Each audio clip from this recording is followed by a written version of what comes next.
How good is the crop of edge rushers available for the 2024 NFL Draft? Well, we're delivering our final rankings today on the Locked On NFL Scouting Podcast.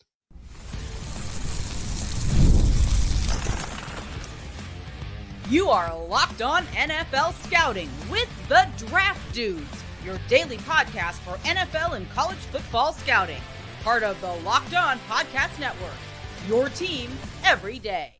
What's better than this? It's guys being dudes here on the Locked On NFL Scouting Podcast. We're the Draft Dudes. I'm Joe Marino from Locked On Bills. He's Kyle Crabbs from Locked On Dolphins.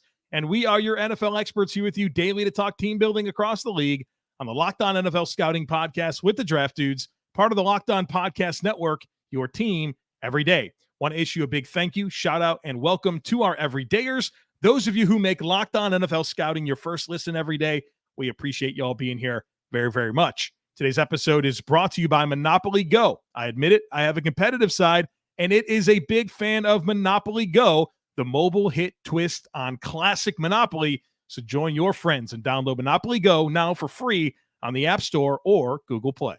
Joe, I have a series of questions for you as we get into the Edge group. All right. And the first one is, how have we, as a society, not universally accepted liquid Band-Aids as the appropriate response to any surface level wounds? Okay. Any and every surface level wound. Tell me about liquid Band-Aids because I've never heard of such a thing. Okay, so instead of putting something like, I got like a cuticle on your thumb? Is that what's called when the thing tears down the side or whatever? I don't know. Yeah. Instead of trying to put a bandage over the top of this, and then like you go to the gym or you're picking up your kids or you're reaching in your shirt or your pants to scratch your butt and it just rubs the bandage, and then the bandage falls off because it's this oddly shaped thing that you either got to cut off the circulation, the tip of your thumb, and wrap it entirely too tight, or you leave it too loose and it falls off all the time. You paint this liquid Band-Aid on and it dries. And like I have a Band-Aid on my thumb right now. Can you tell? Yeah, I can't tell. You can kind of see the shininess and glossiness of it. I can see the shiny glossiness. Right. Yeah. It's a liquid Band-Aid. That's very interesting. Would my crunchy wife approve of a liquid Band-Aid? Is there toxins in that? I mean, what do we need to know? Seems a little sketch, you know? No, it's been a thing for a while. Okay. So they haven't had any recalls yet, to my knowledge. Now I'm gonna look it up. You know, you just ask my wife, hey, yo. Yeah, this is what I got. A series of questions. Is that it? Are we good? Waterproof for scrapes and minor cuts. It is so much better than a Band-Aid. I don't think we've ever had Band-Aid as a sponsor, right? No, but come on down. We'll liquid Band-Aid. Come on down. My other question is how many edge players you did in this year's class? 15. I did 16. So we're neck and neck here. Do you like the group? Well, I guess technically you disclosed Darius Robinson as an interior defensive lineman for you, and he was a part of that conversation when we did it. So I'm also at 15 then. Okay. Yeah. I have Darius Robinson in my edge group, but we talked about him as an interior defensive line. Do I like the group? Well, no. I have I have 4 first-round grades, which is really good. Okay. But then I think the wheels fall off. And this is to me, this is an important conversation to have about this draft class, is the talent cliff that exists on the edge. So like if you want to get a guy, you better get a guy, because you're not going to get a guy if you don't get a guy. Why did that actually make sense? I think that all checked out. Yes. Wow. I believe that all checked out. Okay. I am inclined to agree with you that there's a pretty steep cliff after I think the first 6 guys. And there's a pretty firm cliff for me after the first 3, just based on where I have them ranked. I know Chop Robinson's a player that we have some healthy discourse on that we're going to talk about. I have a 2 on Chop Robinson. I'm assuming he's your 4th guy with a 1. Yes. So there's a round discrepancy there. The big 3 are the 3 that everybody associates with Laiatu Latu from UCLA, Dallas Turner from Alabama, and Jared Verse from Florida State. That's the upper echelon. I think predictively, those 3 plus Chop Robinson do go in the first round of the draft, predictively. I'd agree. So we could probably have that conversation first and then talk about how I have 2 day 2 edges, period. Here Oh, is that in a it? little bit. Yeah. It's pretty lean, man. I have 4 day 2 edges. I have 4. Yeah. And some of that's definitely rolling the dice on some upside. We'll say that. So let's start with this top 4. How Right. we shoot out. Yeah, look, we had a very in-depth conversation already about the top 4. So if you're looking for like really into the weeds on these players, go back and check the episode. This is how I have it stacked: Laiatu 1, Turner 2, Verse 3, Chop 4. And I would say those top 3 are pretty closely graded. I have Verse, Latu, Turner, Robinson. And the top 3 are separated by 1 point on a 100-point scale. Okay. All right. So tight. I feel like the most useful thing for us to discuss right now is probably Chop Robinson, because we really like those top 3. Medicals is the only question with Laiatu. So let's do that. The biggest question with each of the top 3, and then we'll move on to Chop Robinson. Medicals for Latu had a spinal fusion. I think I saw it likened to Leighton Vander Esch, as far as like if you need a second one, you're done. So that's kind of and Vander Esch at this stage has reached this point after playing 2 contracts in the NFL. Yeah, so that's the concern. And he had a good run. Yeah. But that could theoretically come at any time, and that's what makes it scary. Right. Verse, biggest question. I just want him to be more consistently dominant. I think he's the most complete player of all of these, like in terms of power, length, moves, flexibility. Like to me, he's got all this stuff. Just don't disappear on me, buddy, because I know what you're capable of, and I want to see it all the time. I think the thing that I cling to for that is he's only played at Florida State for 2 years, right? Yeah. So it's like, okay, like you feel like there is some untapped there to get into. And then Turner is the one I think has the most overall growth potential, but needs the most growth. I would argue that he also has the highest ceiling.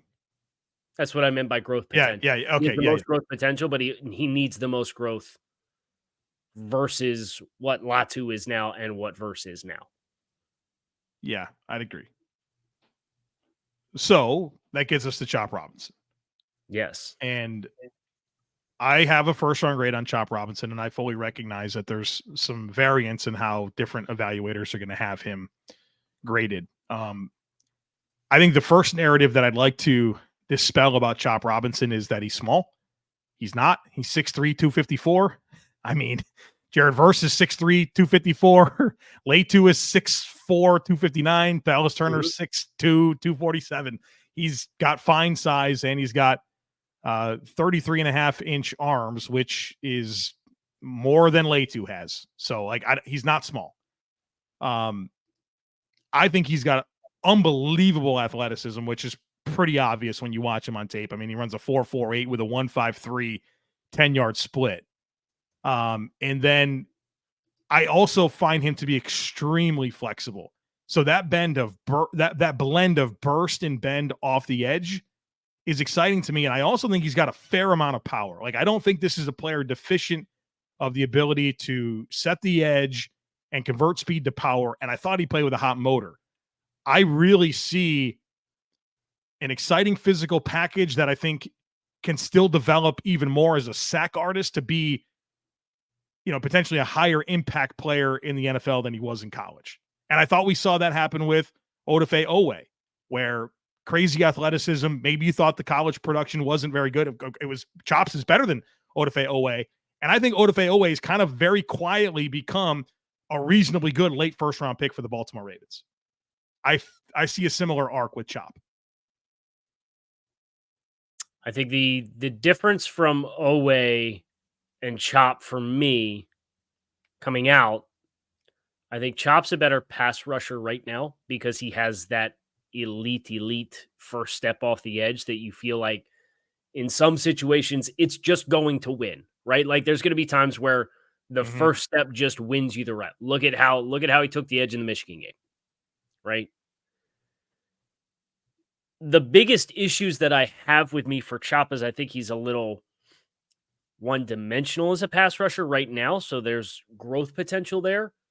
But then Owe coming out was a really good run defender, and the biggest issues I have with Chop are the early down stuff. I don't think he's a great run defender. I think he's an okay run defender. So I have somebody who I see potential on early downs, but as far as block deconstruction skills and working the point of attack as compared to being a penetration style player, I think that's where his successes came in the run game, was getting into gaps early as compared to breaking down blocks on the edge. Now, I think with his first step quickness, if you're going to line him out there and play in a wide 9 scheme, you're going to naturally set the edge just based off of your alignment. And you're going to have the explosiveness to be able to create some disruptive plays. So I see the pathway. I think you're maybe a little bit more of a skill and scheme specific type player right away coming in. And that for me has his grade a little bit lower. Yeah. And I understand that. I don't think you shouldn't draft Chop Robinson and say, this is going to be my weak side defensive end playing over offensive tackles all the time, right? That's going to be a disservice to him. But I think playing him strong side over tight ends, wider alignments, that's going to give him a chance to unleash the stuff that he does do best. And I get excited about it. So, and the point of clarification, you have a 2 on him. It's not, Kyle doesn't hate Chop Robinson. So, right. I think I'm buying in a little bit more, and that's what makes this process fun. Right. All right. Day 2, edges. Interesting mix of players. I think we're going to be all over the place, so be sure to stick with us. Today's podcast is brought to you by Yahoo Finance. For more than 25 years, Yahoo Finance has been the brand behind every great investor. Whether you're a seasoned investor or are looking for that extra guidance, Yahoo Finance gives you all the tools and data you need in one place. They are the #1 financial destination, producing a holistic look at the financial news cycle, including breaking news, original editorial perspectives, analyst ratings, independent research, customizable charts, and so much more. You can securely link your brokerage accounts for a unified view of your wealth, including 401k and other investments. A comprehensive perspective is what sets apart great investors, and it's how Yahoo Finance ensures that you have the insight to look at your wealth in its entirety. With a community of over 90 million users each month, their real strength is helping you on your way to financial success. For comprehensive financial news and analysis, visit the brand behind every great investor, yahoofinance.com. The #1 financial destination, yahoofinance.com. That's yahoofinance.com. So I said I had 2, but if you include Chop Robinson, I have 3. So I meant 2 other names beyond the one that we've already talked about. Timeout, Joe Marino. As a subscriber to Touchdown Miami, I have seen your edge rankings. Mm-hmm. And I think that's going to make for some fascinating discussion here, because while I say I have 4 day 2 defensive ends or edge rushers, I know that at least one of my guys here is a player you have much, much, much, much lower. So if we're going to find consensus here, I don't know that we're going to. So, that's fine. Is it Marshawn Kneeland or Bralen Trice? Oh gosh, no, Bralen Trice, not for me. Day 3. Marshawn Kneeland is the guy that I have. I have a late 2 on him. So a late 2. Yeah. And yeah, I knew this was going to be a thing. So that's why I wanted to get right to it. Okay. So let's do the thing. Go ahead. All right. So Marshawn Kneeland, who I have a 2 on, and Kyle has a 5 on. So that's a big, it's a significant gap. I call that a chasm. 6'3", 267, 34.5-inch arms, RAS score of a 9.58. So that pretty much tells the story. He's got all the size and athleticism that you could ever want in a defensive end, and a guy that played tight end in high school and comes to Western Michigan and switches over to defensive end. Over his career, 28 tackles for loss, 12.5 sacks, 3 forced fumbles. So not a ton of production, like reasonable production, but not a ton. And what it really comes down to with Marshawn, you're not going to watch his tape and find this like polished player. Everything that he does is predicated on overpowering and overmatching his opponent, which sometimes worked for him at Western Michigan. He's got to learn how to add some variety with his hand usage. He can't just, bull rush and play through the edges against NFL offensive linemen. And I would also say that he doesn't even defend the run particularly well, right? So everyone's probably thinking, Joe, what the heck are you talking about here? Yeah, it's a ringing endorsement for right. I know. A second-round grade. I know. I want to get all the stuff out of the way, right? Like, he's definitely rooted out of his run fit, like way more than you wish. He's a visual player, not a very reactive player. I get all of that. And for a guy that's predicated on power, like a bull rush type player, it needs to happen quicker, right? I get all of that. There is a ceiling here that is appealing to me because like this is me falling into that NFL defensive line coach mentality. Like, yep, just give me this guy. Like, I think we can get it going, right? He's got all the uncoachables. And there are other players in this draft that have all the uncoachables that just don't move the needle for me in terms of Marshawn Kneeland. But like, I appreciated the way that he plays really, really hard. They moved him around quite a bit. There was also times where they stand him up in the A gaps and just let him go, right? Like there's and given that he's not like played defensive end his whole life, I just I feel the ceiling here. Am I nervous? Oh, absolutely. Am I nervous? There's just the unteachables here are really, really exciting, and I'm willing to kind of buy into that. So I had a hard time quantifying the A gap rush reps. They're there. It's one of those ones where it's like, man, like that's really neat that you do that. It's like Brock Bowers running end arounds or jet sweeps, right? Yeah. It's like, it's super cool that you can do that. Are you going to be able to do that at the next level? Probably not. Parsons does it. Now that's a weird name to invoke, but like you see some of this, you see these guys getting in the A gaps. You just invoked like the exception to the rule. Do you feel maybe like it's a trend? Okay. Welcome to the Washington Commanders, Marshawn Kneeland. When I look at his mock draftable chart, I think there's all of the different ranges of outcomes exist, and they're all with similar body types and athletic profiles. And this for me was like, I like Marshawn Kneeland. I'd love to get my hands on him on day 3 and try and work with him. But if you want to spend a day 2 pick and invest, I think there's certain teams and certain life cycles that would make sense for, but it's not going to be for me because the good on his comparables that are similar athletes and statures include Frank Clark and Chris Long. And you want to put Rob Ninkovich on that list as a hit? You want to put Dorrance Armstrong on that list? And maybe Dorrance Armstrong's probably the most appropriate from what he was coming out of Kansas to what he's become. But how long did it take? It's going to take a little time. Right. The other side of this coin, Joe, some of these names, Shalik Calhoun.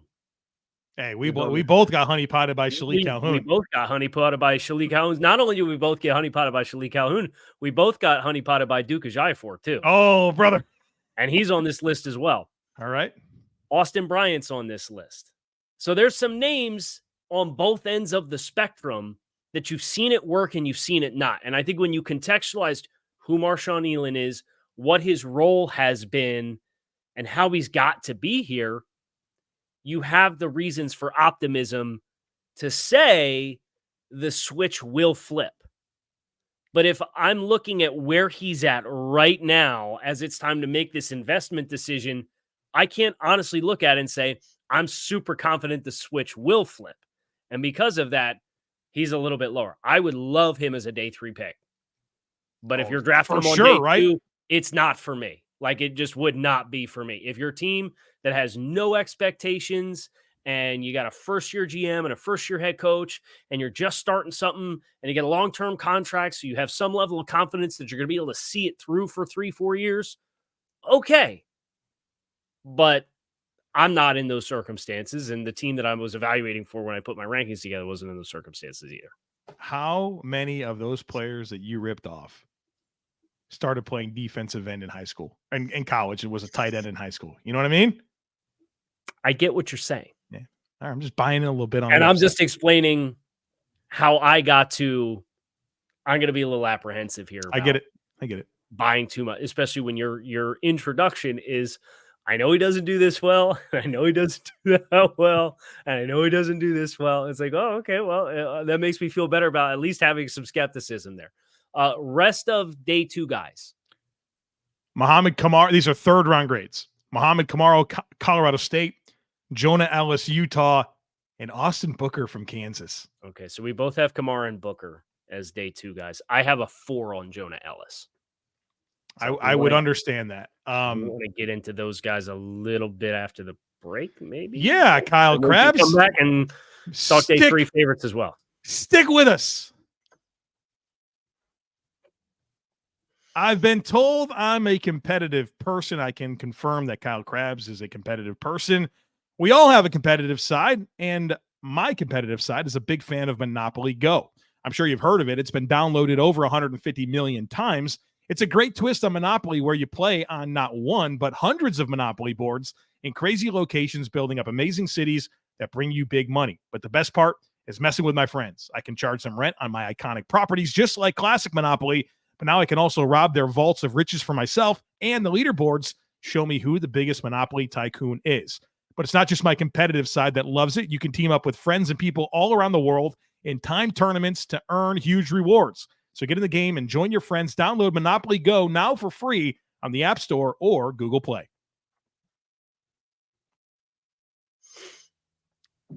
Have you thought of any apps that we can do for 150 million downloads yet? No, but if you have one, please leave a comment in YouTube. Hit Good us up. solicitation of the audience, Joe. Job well done. Yeah. Kamara, I know I don't know if did you ever get a chance to listen to last Friday's episode Of Locked On NFL Scouting? Yeah. Brother, no.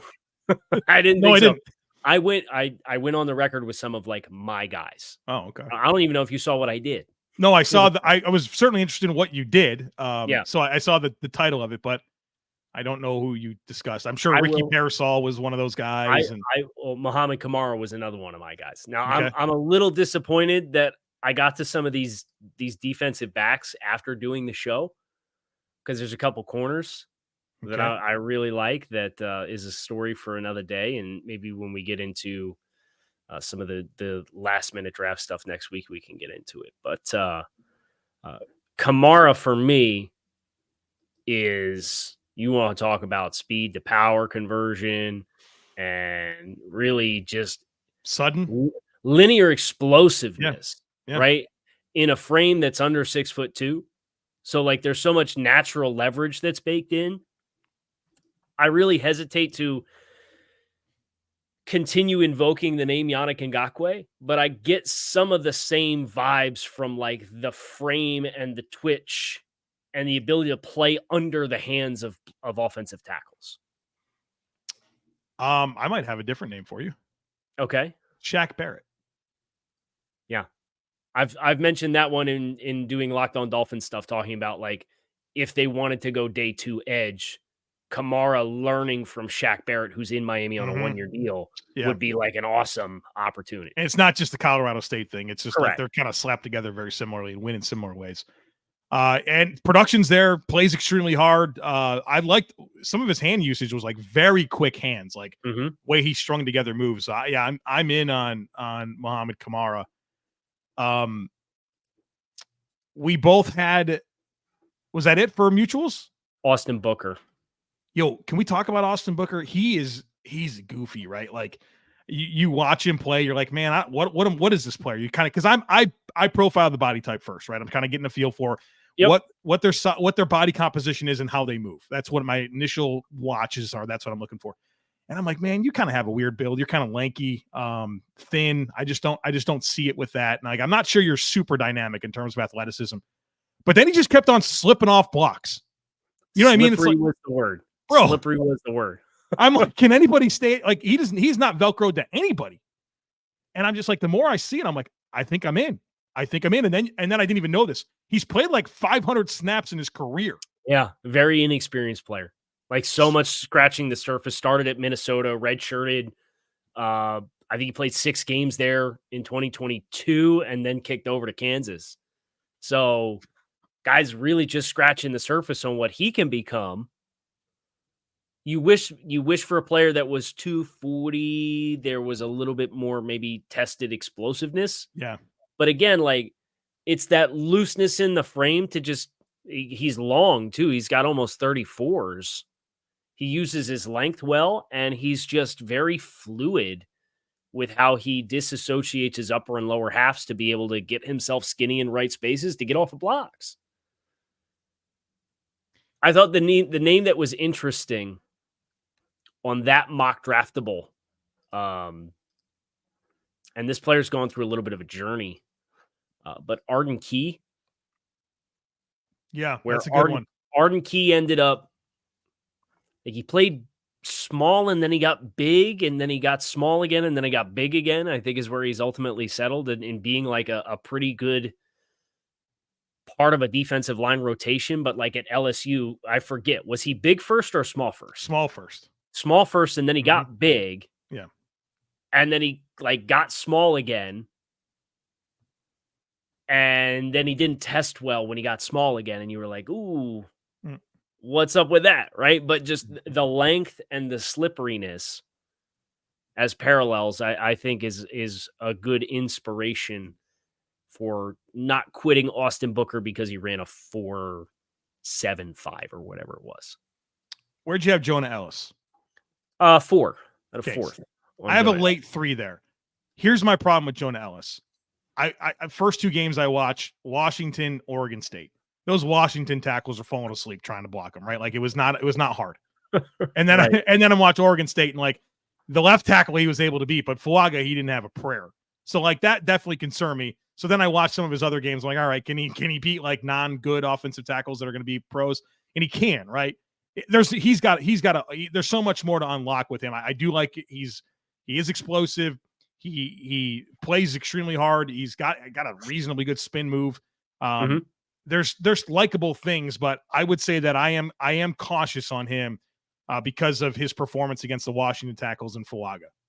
So this was the guy for me that, through my own unique spectrum of doing a lot of my pre-draft work for Miami, I felt some Andrew Van Ginkel here. Yeah. From a stature and really good first step, but plays like an undersized player. Like we've talked about some players that are in the same weight stratosphere as Jonah Elliss, but I thought he played like a little bit of an undersized guy on the edge that would benefit from being kind of a de facto designated pass rusher early in his career. I think he has some of the better short area agility of a lot of the guys that we've talked about. I just don't think he has the other clubs in his bag to build off of it. So I think the ways that he wins are the ways that he wins. He wins. You mentioned the first step quickness and that spin move, which I think he broke out against, was it UCLA? I think he had he got UCLA good. Yes, that was a game where I really was like, okay, I can see it. Yeah. But as far as having like a power complement off of it, I just don't think he has that. And I don't know that he ever will have that. So he's just going to have to really refine the ways that he wins as a player who I think is just ultimately going to be a little bit more of a finesse rusher. And that may just put a ceiling on how many snaps you ever take as an every down type of player. And because of that, he checked in like early day 3 for me. Okay. So why don't we do this? Why don't you give because I feel like we're all over the place. Rip through them top to bottom. Yep. And then let's go from there. Okay, I'll give you my full rankings. Okay. Verse Latu Turner, Darius Robinson. Okay. Those are the ones and late ones. Round 2 on Chop Robinson. Round 3 on Kamara and Austin Booker. 4th round grades are Gabe Murphy, UCLA, Adisa Isaac, Penn State, Xavier Thomas, Clemson, and Jonah Elliss, Utah. Round 5 is Chris Braswell, Alabama, Marshawn Kneeland, Western Michigan, Jalyx Hunt, Houston Christian, Bralen Trice, Washington, and then a 6th round on Javon Solomon from Troy. Yeah, I didn't do Solomon, but I know he has a lot of production. Your lowest graded edge, so there's that. You didn't miss much. All right. For me, it's 1st round grades, Latu, Turner first, Robinson. Then Darius Robinson would then slot in here if I had him as an edge. I have him as a defense tackle. Marshawn Kneeland, my lone second-round grade. Third-round grades, Kamara, Booker, Ellis. Fourth-round grades, Adisa Isaac, Penn State. Okay. Chris Braswell, Alabama. Okay. Fifth-round grades, Xavier Thomas, Clemson. Bralen Trice, Washington. Sixth-round grades, Gabriel Murphy, UCLA. Braiden McGregor, Michigan. Don't waste your time. And Jalyx Hunt out of Houston Christian. I can't believe how many fans there are for Jalyx Hunt. Just in the sense that I understand he played safety and only switched from safety 2 years ago. He plays at a small school and he tested well and he's got length. He feels 2 years away from being 2 years away. I sent a text message to you this morning. I said, why am I watching this player? Like because he's a buzzy name. Like at some point he had to beat one of these tackles from Prairie View for me to think it's ever going to happen in the NFL. And I watch him against Western Kentucky, and I'm just like, what is this?